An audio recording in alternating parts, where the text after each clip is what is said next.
In my office, the air conditioner made a soft noise. But inside my head, there was a storm of thoughts. Hi, I'm Anna. I'm 28, and I'm a lawyer. My life now is very different from when I was a kid. I had a tough childhood, and I've kept it hidden even from those close to me. The calmness of my office was interrupted by my phone ringing. It showed a number I didn't recognize, but it felt strangely familiar. With a shaky hand, I picked up. "Hello," I said, trying to sound professional but cautious. "It's your father, Anna," the voice said, sounding nervous. A chill went down my spine. I hadn't heard his voice in years. It used to mean safety and love, but now it only brought back betrayal and pain. "Why are you calling me?" I asked sharply. "I'm in trouble, Anna. I need your help," he said, his voice breaking slightly. His plea made me angry. "Now you need me after all this time?" I couldn't believe it. "Yes, I wouldn't ask if it wasn't serious. I'm really in trouble," he continued, sounding desperate. "You stopped being my father a long time ago. You can't just call me now and expect me to help." I replied coldly, my anger unwavering. There was a silence on the line. "Anna, please, I'm still your dad," he said weakly, trying to reconnect with me. But the word dad felt strange and wrong. "You forfeited that title when you chose her over me," I said, letting out years of pent-up anger and hurt. "You're my daughter, I thought," he started. "You thought wrong," I interrupted, cutting him off. "You made your choice years ago, and now I've made mine." He sounded desperate. "I'm sorry, Anna. I just need this one favor." But his apology felt empty. "Sorry doesn't change the past. I can't help you," I said firmly before hanging up. As a child, my life was filled with love and laughter. But that all changed before I turned 10.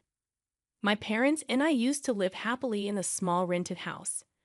My mom was always full of joy and kindness, making our days bright with stories and dreams.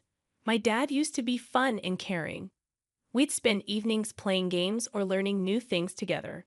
Our house was always filled with happiness, like a cozy bubble where every day was an adventure and every night a sweet dream. But everything changed when my mom died suddenly. Our once joyful home turned quiet and sad, filled only with memories. Walking through the rooms felt like being surrounded by reminders of her absence.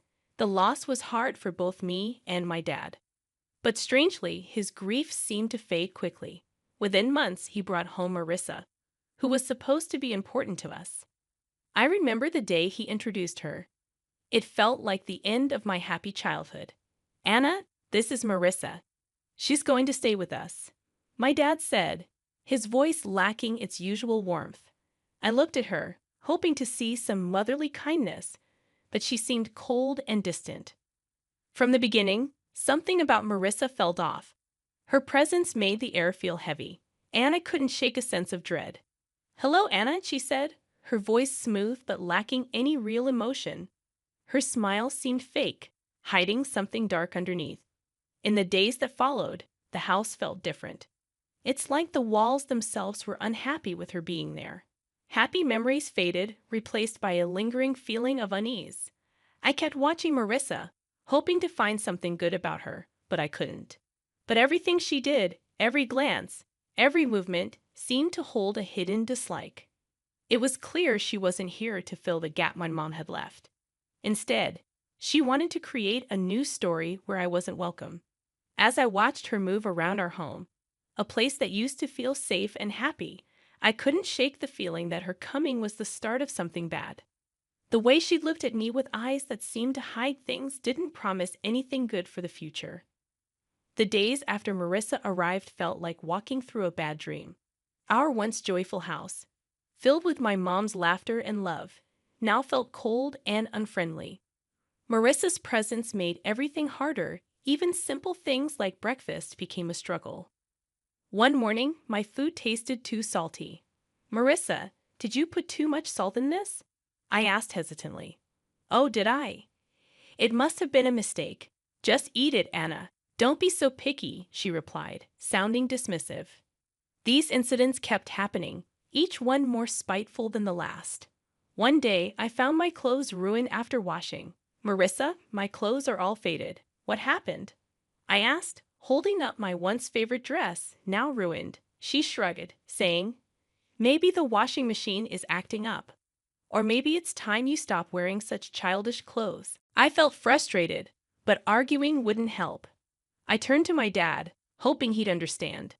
Dad, Marissa is ruining my things. She's always mean to me, I said one evening, my voice trembling with anger and sadness. But my father didn't listen. Anna, you're imagining things. Marissa is doing her best to fit into our family. Stop causing trouble, he said sternly, his words hurting me deeply. Every day became a struggle, trying to deal with Marissa's hostility and my father's indifference. The home that used to be my sanctuary now felt like a prison. I spent more time in my room, trying to escape the tension. Living with Marissa was like living in a nightmare. I missed the happiness my mom brought, the contrast to the darkness Marissa brought.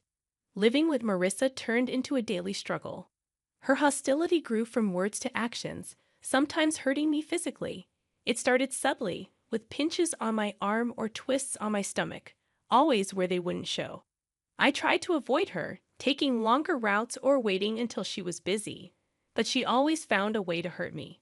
One day, while I was reading quietly, she walked in and pinched my arm hard for no reason. Her nails dug into my skin, and I winced in pain, but I held back any cry of protest. She looked at me with a cold, triumphant smirk before walking away. During one of Grandma's rare visits, she noticed my cautious movements and how I flinched at Marissa's voice echoing through the house. Anna, is everything all right at home?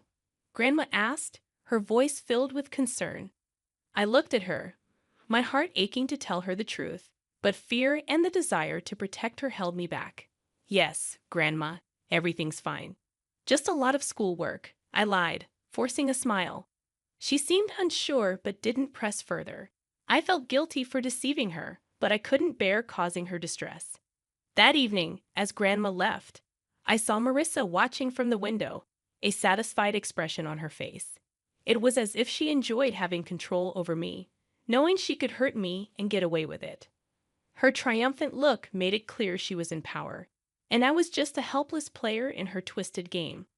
I retreated to my room, feeling trapped in a cycle of abuse and silence. The physical pain from Marissa's pinches and twists was bearable compared to the emotional turmoil I felt. School became my sanctuary, a place where I could briefly escape my home life's misery. But even there, the shadows of my struggles at home began to seep through. My teacher, Mrs. Thompson, a kind-hearted woman who always encouraged her students, started to notice changes in me. One day, as I handed in my homework, she gently grabbed my wrist, her eyes drawn to the bruises. Anna, what happened here? These look like bruises, she said, her voice filled with concern. I quickly pulled my arm back, covering the bruises with my sleeve. It's nothing, Mrs. Thompson. I fell while playing, I lied, avoiding her gaze. Mrs. Thompson didn't look convinced. Anna, if there is something wrong, or if someone is hurting you, you can tell me. It's important to speak out, she urged, her eyes searching mine for the truth. I wanted to confide in her, to tell her everything about Marissa and how I lived in constant fear. But the words wouldn't come. Instead, I forced a smile. Really, Mrs. Thompson, I'm fine.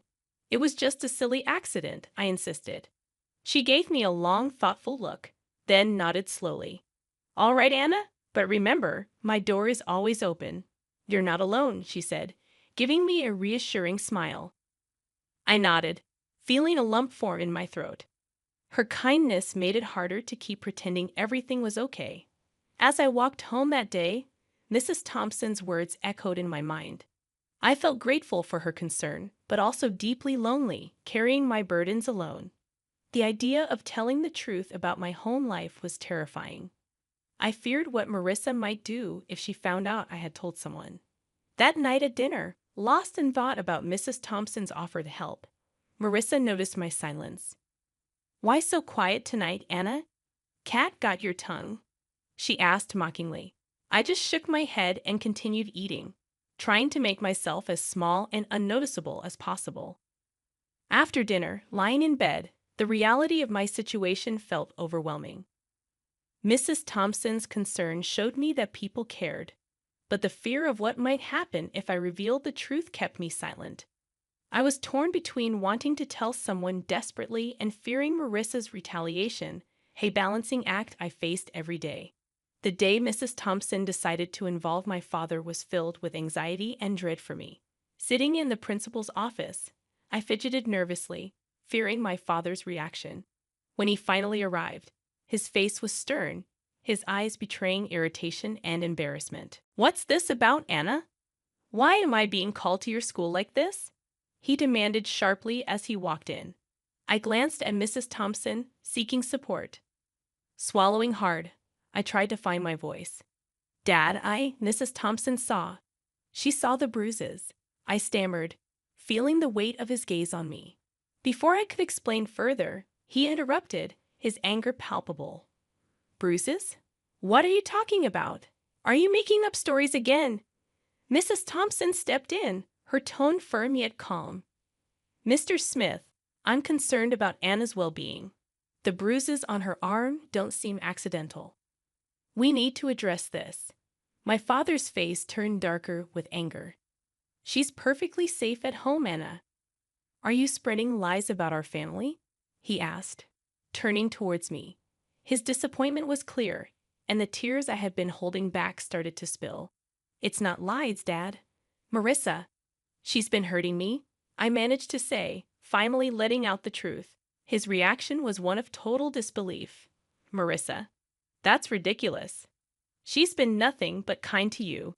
I won't have you slandering her with these accusations," he said firmly. But I couldn't stay silent. "But Dad, it's the truth," I cried out, desperate for him to believe me. He stood up abruptly, his patience wearing thin. "Enough of this. Tell Mrs. Thompson you made it all up," he ordered. Obediently, I turned to the teacher and repeated his words. She nodded back, not saying anything. Upon reaching home, without another word, he locked me in my room. Through the door, I could hear Marissa's voice, dripping with false concern. "I told you she's just seeking attention," she said. I sat on my bed, feeling profoundly isolated and despairing. The one person I thought I could always count on had turned his back on me. The walls of my room, which had once felt like my personal haven, now felt like the walls of a prison. I lay there, thinking about everything that had happened. The physical pain of the abuse was nothing compared to the emotional torment of being disbelieved and punished by my own father. It was a harsh realization that the person who was supposed to protect and love me unconditionally was now the source of my deepest pain. The days following my confinement in my room were some of the darkest I had ever experienced.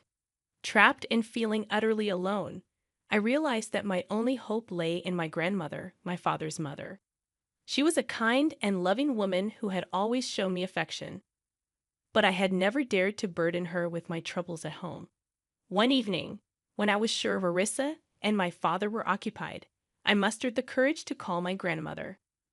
My hands were shaking as I dialed her number. "Hello!" Her familiar warm voice came through the phone. "Grandma, it's me, Anna," I said, trying to keep my voice steady. "Anna, my dear, how are you?" she asked, her tone filled with genuine care. Tears welled up in my eyes as I replied. "Grandma, I need help. Can I come and stay with you for a while?" There was a moment of silence on the other end. "What's wrong, Anna? Did something happen?"